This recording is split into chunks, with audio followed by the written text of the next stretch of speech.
Good day mga boss, inaabangan na nga sa susunod na linggo ang PBA Annual Rookie Draft na kung saan tapos na nga po ang deadline ang submission ng kanilang mga papers or application.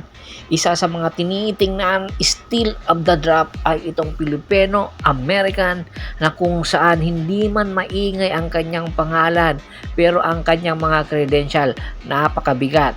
At isa sa mga posibleng destinasyon neto ay ang Barangay Ginebra, San Miguel na kung saan paborito nga ni Coach Tim Cone ang mga Filipino-American.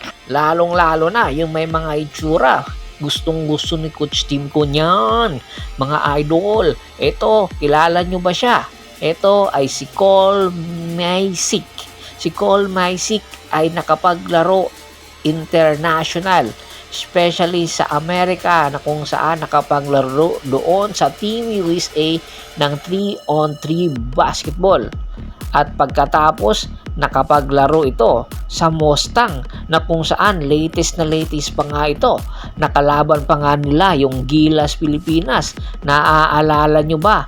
Yung nakaraang buwan o sa nakaraang buwan nakalaban ng Gilas Pilipinas ang Macau Bears na kung saan isa pala ito sa mga player doon.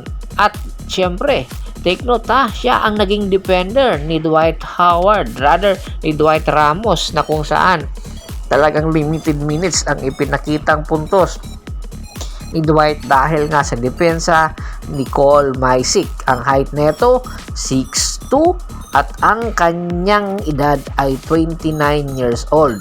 Isa nga ito sa mga tinitingnan still of the draft. Point guard po ang kanyang laruan. Kung meron mang point guard na po posibleng pagpilian at magiging option itong si Cole Maisic po. Dahil kung si Diliano lang po ikukumpara, mas bigatin itong si Maisic ha. Huwag nyo itong iismulin. Dahil kung mapupunta ito sa Rain or Shine ni Las Two Painters, ay tiyak mas lalong bibigat ang lineup ng Rain or Shine Las Two Painters.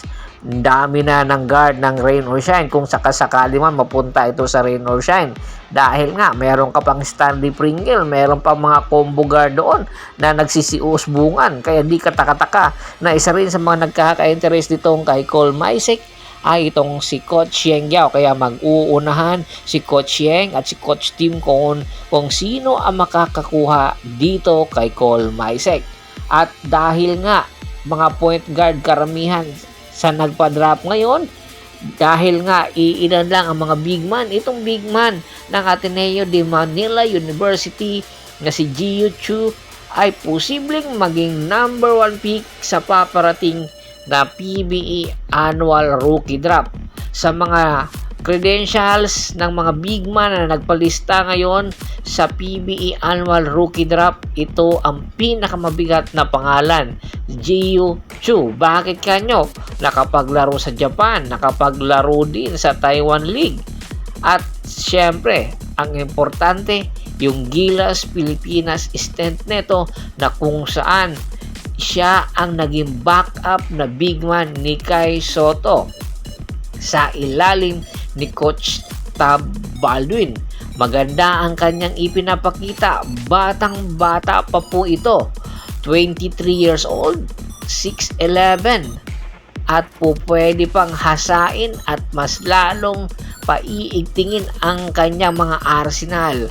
Jiu Chu, 6'11", number 1 pick na kung saan ang magiging destinasyon kung sakasakali ay ang San Miguel Bermen na naghihintay si Coach Leo Austria dahil itong si Junmar Fajardo ay nagkakaedad na. What do you think? Jiu Chu, the number 1 pick for this year 2025 Rookie Annual Draft. Bagay ba sa ipinapatakbo na sistema ng San Miguel ito kung sakali man, dahil alam natin hindi ito magtatagal sa Terra Firma Jeep. Gagawin lang itong dadaanan lang neto 1 o 2 konferensya at maililipat na agad ito sa San Miguel Bermen. Ang batang ito magiging future superstar ng San Miguel Bermen. Itagan nyo yan sa bato dahil abay nagkakaedad na. Jiu Chu ang mga dominanting big man sa paparating na mga araw. What do you think? Komento na sa baba ng video at pag-usapan natin yan. Once again, this is Percival Monteron at your service. Don't forget to subscribe my sports channel at don't forget to click the notification bell button para nga maging updated palagi sa kwentuhan. At bago pa natin tapusin ang ating kwentuhan, shoutout muna tayo sa mga solid na followers na laging sumusuporta nga sa atin.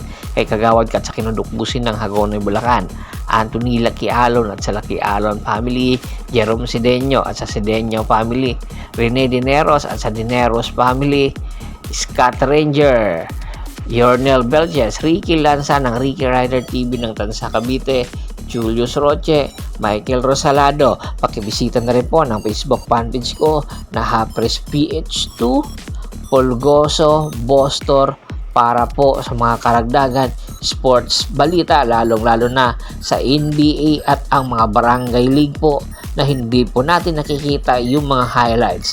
Hanggang sa muling kwentuhan, maraming salamat po.